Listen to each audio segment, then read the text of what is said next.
I can't mimic voices for love or money. My husband, he does it brilliantly. He can do all the voices. Queen Camilla has never been fully embraced by the public or even by some within the royal family. Her coronation as queen consort earned her a measure of respect. But since King Charles's cancer diagnosis, there has been growing speculation about the future of the monarchy.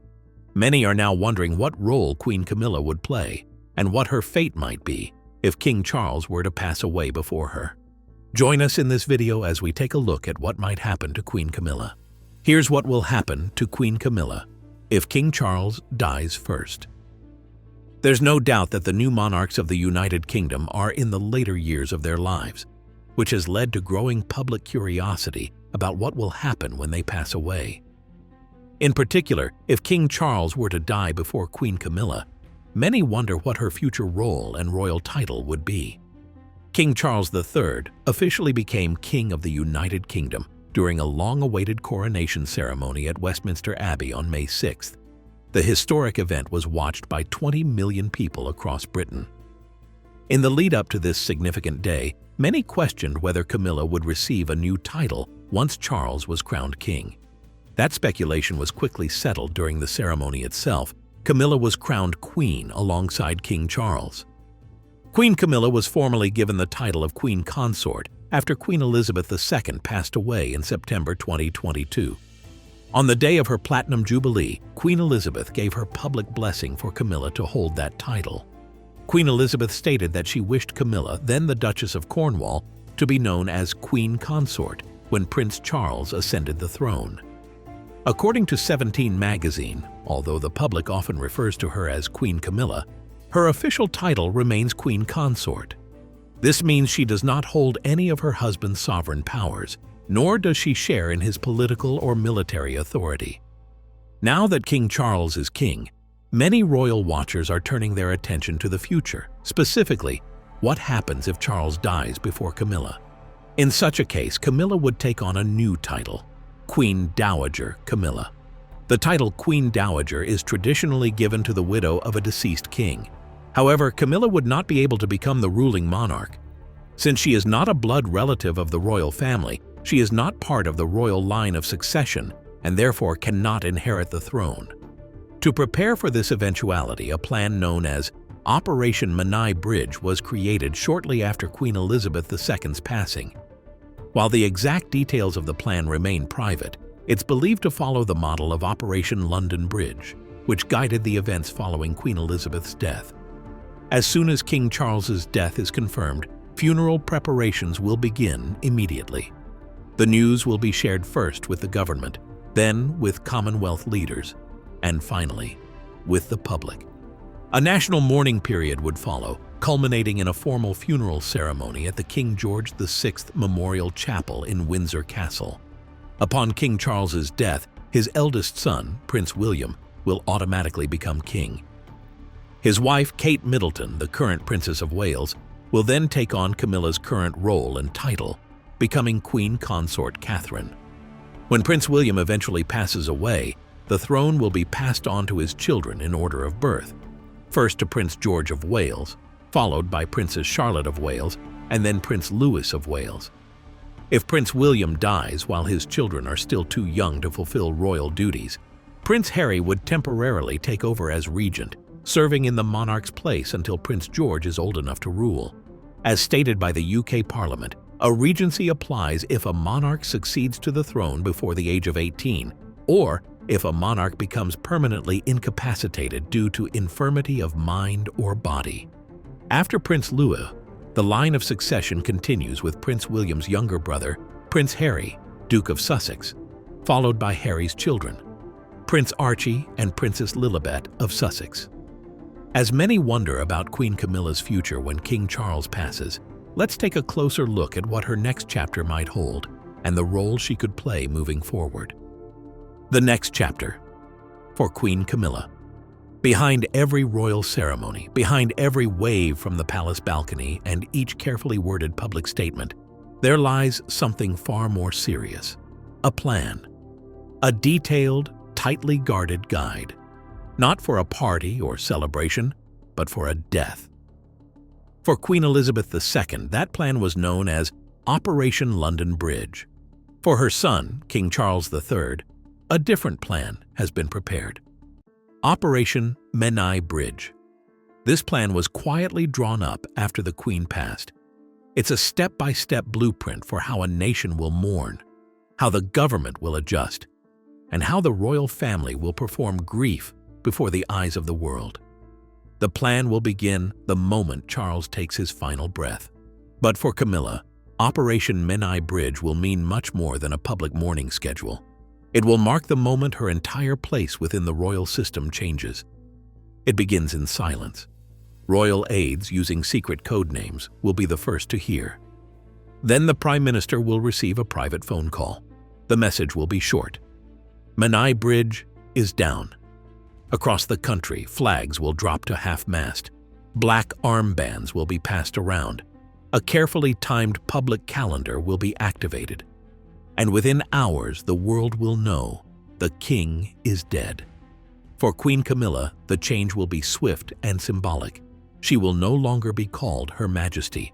From now on, she will be known as Queen Dowager Camilla, a title rooted in history, yet heavy with finality. It carries no authority, no lasting influence, no seat at the table of power. Her crown, already ceremonial, will become little more than a symbol of a chapter now closed. Sources close to the palace say Camilla will take a visible role in the early days of mourning. She will walk behind the coffin. She will attend church services. She will stand quietly beside her stepson as he officially becomes king. But don't be misled. These appearances aren't about keeping her in the spotlight. They are signals that her central role in the royal family is ending, not continuing. Inside palace walls, changes will happen quickly. Offices will be reassigned. Staff members will shift focus. From that point forward, the team's energy and attention will be devoted to Prince William and Princess Kate. Camilla, once one of the most publicly visible royals, will slowly begin her quiet exit from center stage. What the public won't see are the private decisions, emotional and personal choices that come in the still moments. Will Camilla remain at Clarence House, the home she shared with Charles? Or will she, like many dowagers before her, move into a smaller, more private residence? Will she be allowed to keep her staff, her security, her public funding? The truth is, no one knows for sure. Even with all the royal traditions, Camilla's place has never followed the rules. She wasn't meant to be queen. She wasn't expected to outlast the hate. She wasn't supposed to last this long, but somehow she did. Still, Operation Menai Bridge leaves no room for feelings. It isn't built for love or loss. The royal machine keeps turning, no matter who falls. And Camilla, even after all her years beside the crown, will no longer be in control. At King Charles's funeral, Camilla will appear composed and respectful. She will show her sadness with quiet dignity. But there will be no more balcony waves, no new honors. And as the United Kingdom lowers its flags and bows its head to honor a king, another story will quietly unfold in the background. A woman who spent decades slowly and carefully climbing her way to the crown will, in just a few days, begin to fade. Her name and face will remain. She will still carry a title. But she will no longer be essential to the royal story. She was once the target of tabloid gossip, followed relentlessly by photographers, and harshly criticized by royal loyalists who believed she had destroyed a fairy tale. But through years of silence, scandal, and strategy, Camilla Parker Bowles managed to become queen. Now, with the passing of King Charles, she will be given a new name, one that sounds royal but carries a quieter message: Queen Dowager. It may sound elegant, noble, and steeped in history, but behind that graceful title is a reality many overlook. Traditionally, a Queen Dowager is the widow of a king, still treated with respect but no longer involved in the choices that shape the crown's future. She might attend royal events, still receive bows, and in certain formal settings still be called Her Majesty. But she won't be asked for input. She won't be part of decision-making. Her role will become symbolic, royal in appearance only. And for Camilla, that truth may be harder to face than anything she experienced as Prince Charles's mistress. or during the years when she was the most judged woman in Britain. Back then, even under scrutiny, she had a purpose.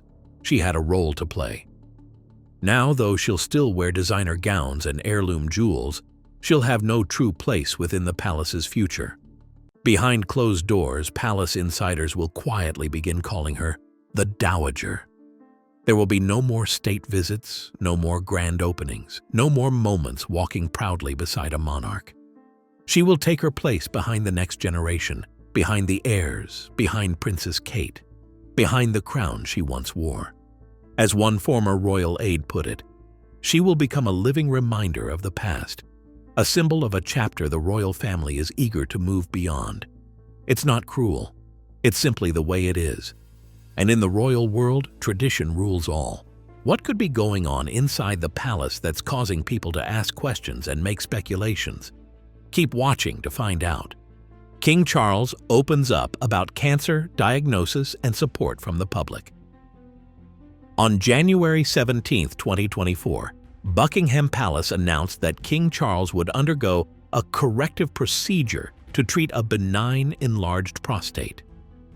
Following the treatment, he was expected to have a brief period of recovery. He was admitted to the London Clinic private hospital and underwent the procedure on January 26th. He was discharged on January 29th. Then, on February 5, 2024, Buckingham Palace released a statement confirming that Charles had been diagnosed with cancer, though the exact type was not disclosed, only that it was not prostate cancer. During the King's recent hospital procedure for benign prostate enlargement, another health concern was discovered, the statement explained. Subsequent tests have identified a form of cancer. The King is deeply grateful to his medical team for their swift action, made possible by his recent hospital procedure, the official statement said. He remains optimistic about his treatment and looks forward to resuming his full public duties as soon as possible. Palace officials added that he began outpatient cancer treatment on Monday, February 5, 2024. Although Charles had to step back from some public duties during this time, he met with UK Prime Minister Rishi Sunak on February 21st. During their meeting, the King reflected on the overwhelming support he had received throughout his health journey. "Wonderful to see you looking so well," the Prime Minister told him. Charles responded with a light-hearted joke captured on a BBC video. "It's all done by mirrors. We're all behind you. The country stands behind you," Sunak reassured him. The conversation also touched on how news of the King's diagnosis has shone a spotlight on charities dedicated to cancer treatment and awareness, many of which Charles said he has supported for many years. On Wednesday, Britain's King Charles spoke candidly about his cancer diagnosis, describing it as a scary and sometimes frightening experience for those living with the illness. At a reception held at Buckingham Palace for cancer support organizations, Charles acknowledged that while cancer brings fear, it also reveals the very best in people. "As someone who is among those affected, I can confirm that it can be an experience that brings the very best of humanity sharply into focus," Charles said. He added, "Living with this disease has deepened my appreciation for the incredible work carried out by the remarkable groups and individuals gathered here tonight, many of whom I have had the privilege to meet, visit, and support over the years." The King also reflected, "It has reaffirmed what I have long observed during these visits, that the darkest moments of illness can be brightened by the greatest acts of kindness." When he first received the diagnosis, Charles revealed that he was moved to tears by the thousands of messages of support he received. "Such kind thoughts are the greatest comfort and encouragement," he said at the time.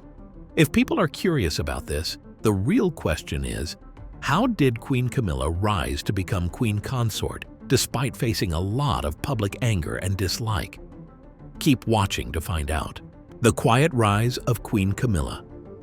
May 6, 2023. The day the crown was placed on Camilla's head, and the nation held its breath. For most royal consorts, a coronation is ceremonial, a graceful display of duty and national pride. But for Camilla, it was far more personal. It was the moment when decades of scandal, whispers, and a carefully managed public image were brought into full view. Not everyone cheered, not everyone accepted her. Still, she stood there, draped in royal robes, crowned beside the man who had waited a lifetime to become king. The shift from Camilla Parker Bowles to Queen Camilla wasn't just a change in title, it marked a historic turning point. For years, the public was assured she would never be queen.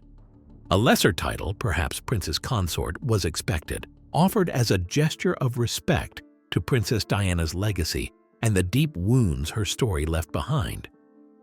But then came Queen Elizabeth II's Platinum Jubilee, along with an announcement that stunned even the most loyal monarchists.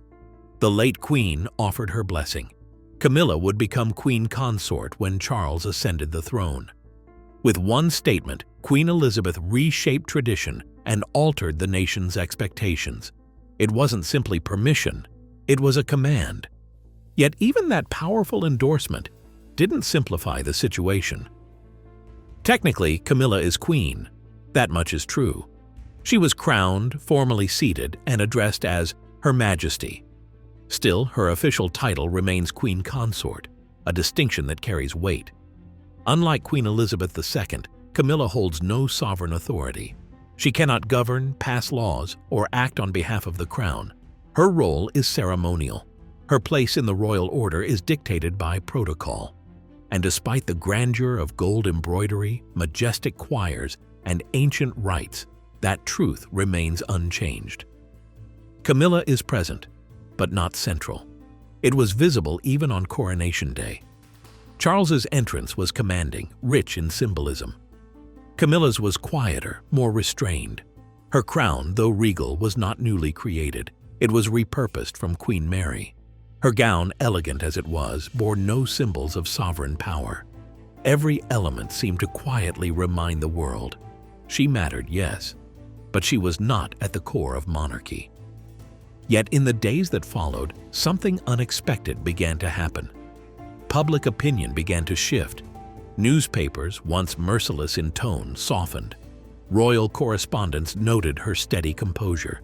Pundits praised her sense of calm. Even former critics admitted Camilla had achieved the unthinkable. She had endured. After years of scandal, waiting, and quiet resilience, some began to see her not as the woman who fractured the monarchy, but as the one who helped hold it together through upheaval, divorce, and grief. But this new respect came at a quiet cost. The more polished her image became, the more hidden her private truth seemed to grow. She wears the crown, one palace insider reportedly said, but she knows it isn't truly hers. Behind closed doors, murmurs echoed among staff and aides, an unease that she had stepped into a role never meant for her. That role was meant for someone who would be cherished, celebrated, and uncontroversial. Now, as the monarchy braces for an uncertain future, for illness, for loss, for transition, the title of Queen Consort may grant Camilla public honor. But it cannot offer permanence. Because when Charles is gone, so too is the illusion. And Camilla, crowned not in triumph but in compromise, will finally have to face the truth she has quietly carried for decades. Her title was always meant to be temporary. Let's take a moment to look back. How did Queen Camilla come to be part of the royal family?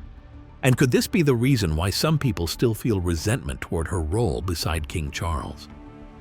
Charles and Camilla's secret romance, their hidden story. Charles and Camilla first met in 1970 at a polo match held in Windsor Great Park. Their introduction came through a mutual friend, Lucia Santa Cruz. From the very beginning, the two clicked. Camilla reportedly made a cheeky joke about her great-grandmother having had an affair with King Edward VII, telling Charles, "My great-grandmother was the mistress of your great-great-grandfather. I feel we have something in common." According to royal biographer Penny Junor, Charles was instantly captivated. In her book The Duchess, The Untold Story, Junor wrote, "He loved that she smiled with her eyes as well as her mouth and laughed at the same silly things he did." Charles also admired how natural, easygoing, and friendly Camilla was. She wasn't starstruck or overly deferential. She didn't fawn over him or act like a sycophant. In short, he was deeply taken by her, and after that first meeting, he began calling her regularly. The couple dated steadily until Charles was called away to serve in the Royal Navy in the Caribbean for 8 months. However, Charles's cousin Patricia Mountbatten later told Bedell Smith that there were obvious problems with the idea of Camilla marrying the future king. Though it may sound outdated today, Camilla's past relationships were a significant obstacle. Bedell Smith noted, "The conventions of the time dictated that the heir to the British throne should marry a woman who at least appeared to be a virgin." Mountbatten added, "You didn't want a past that lingered." Knowing marriage was impossible, the two reluctantly ended their relationship. By the time Charles returned, Camilla was engaged to Andrew Parker Bowles, once the boyfriend of Charles's sister Anne. They married in 1973 and stayed together until 1995. Charles was said to be heartbroken and even tried to stop Camilla's wedding. Penny Junor described it as particularly cruel, quoting a letter Charles wrote in which he lamented that after such a blissful, peaceful, and mutually happy relationship, fate had allowed it to last only 6 months. Despite the heartbreak, Charles and Camilla remained close friends. By late 1978 or early 1979, the star-crossed lovers are believed to have resumed their affair, with Andrew Parker Bowles fully aware. Junor explained, "Andrew was in no position to complain, and when he discovered what was going on, he wisely didn't make a fuss." Still, this secret romance didn't change the fact that Charles needed to find a wife. In 1980, he began dating Diana Spencer, a 19-year-old aristocrat believed to be a virgin. She was seen as the perfect match for 32-year-old Charles, but their marriage was doomed from the start. The couple reportedly met only 13 times over 6 months before Charles proposed on February 3, 1981. Once engaged, Diana moved into Buckingham Palace for her protection, where she reportedly felt isolated and lonely. During a tour of Australia, Charles's absence led Camilla to invite Diana to lunch, a meeting that raised Diana's suspicions. Camilla repeatedly asked if Diana planned to hunt when she moved to Highgrove, according to Andrew Morton's Diana, her true story, in her own words. Confused by the odd question, Diana said no, and Camilla visibly relaxed. Diana later realized Camilla was trying to use Charles's passion for hunting as a way to keep her connection with him alive. Shortly before Charles and Diana's July 1981 wedding, Diana discovered a solid gold bracelet Charles had made for Camilla. The bracelet included a pendant engraved with the letters F and G, believed to stand for Fred and Gladys, nicknames Charles and Camilla used, inspired by a sketch from The Goon Show. Furious, Diana confronted Charles, but he insisted on delivering the gift to Camilla 2 days before the wedding. Even on their honeymoon, Charles wore cufflinks adorned with 2 intertwined C's, a gift from Camilla. Diana recalled, "I said, 'Camilla gave you those, didn't she?' He said, 'Yes, so what? They're a present from a friend.'" She added, "We had a huge fight. Jealousy, total jealousy. It was a clever idea, the 2 C's, but not that clever after all." As Charles and Diana's marriage faltered, Charles reportedly renewed his affair with Camilla in 1986. Diana was aware and pleaded with Camilla to stay away. "All the men in the world fall in love with you, and you have 2 beautiful children. What more could you want?" Diana replied, "I want my husband." Diana added, "I'm sorry I'm in the way, and it must be hell for both of you, but I do know what's going on. Don't treat me like an idiot." From scandal to royalty, the royal journey of Charles and Camilla. After many years filled with scandals and rumors, Charles and Camilla finally made their relationship public 1 year after Diana's death in 1997. The couple was photographed together for the very first time at the Ritz during Camilla's sister's birthday celebration in 1999.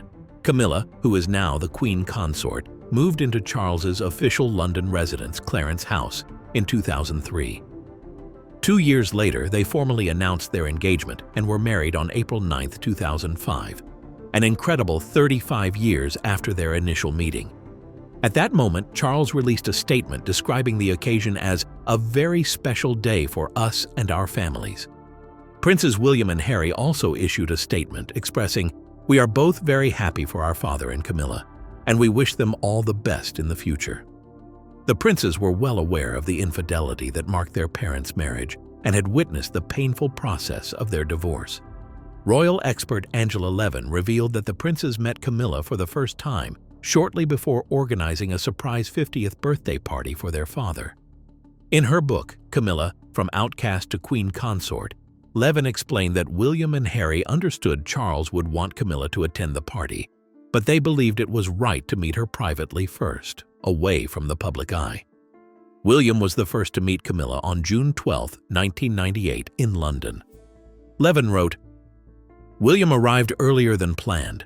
Camilla offered to leave, but her assistant, Amanda McManus, suggested it was better if they met sooner. William agreed. They spoke for about half an hour, and the meeting went as well as anyone could hope. William was friendly, and Camilla was thoughtful enough to let the relationship develop at his pace without pressing difficult questions." A few weeks later, William and Camilla met again for lunch. After that, it was time for Harry to meet his future stepmother. Although Harry's relationship with Camilla was reportedly more complicated, their first meeting was still said to be a positive step. Despite Charles's serious commitment to Camilla, his mother, Queen Elizabeth II, refused to meet her for a long time. It wasn't until 2000 that the late Queen finally accepted an invitation to King Constantine of Greece's 60th birthday party, which was held at Charles's residence, Highgrove, and where Camilla was also present. Just years later, in a message marking the 70th anniversary of her reign, the Queen expressed her sincere wish that Camilla would be recognized as Britain's Queen Consort when her son becomes king.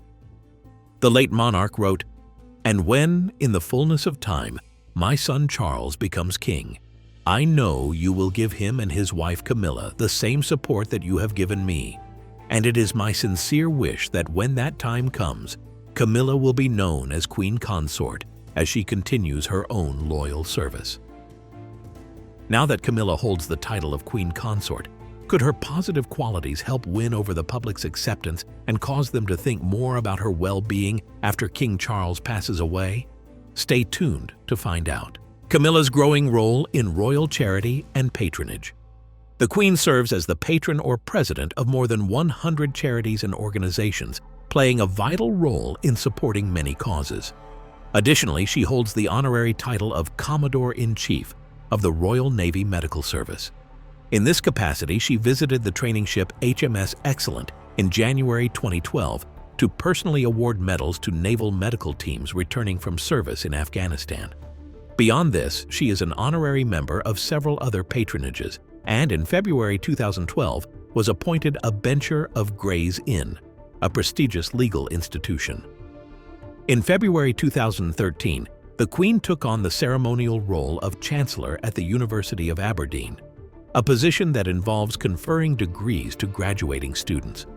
She officially began this role in June 2013, becoming the first woman to hold the chancellorship there and the only member of the royal family to do so since the post was created in 1860.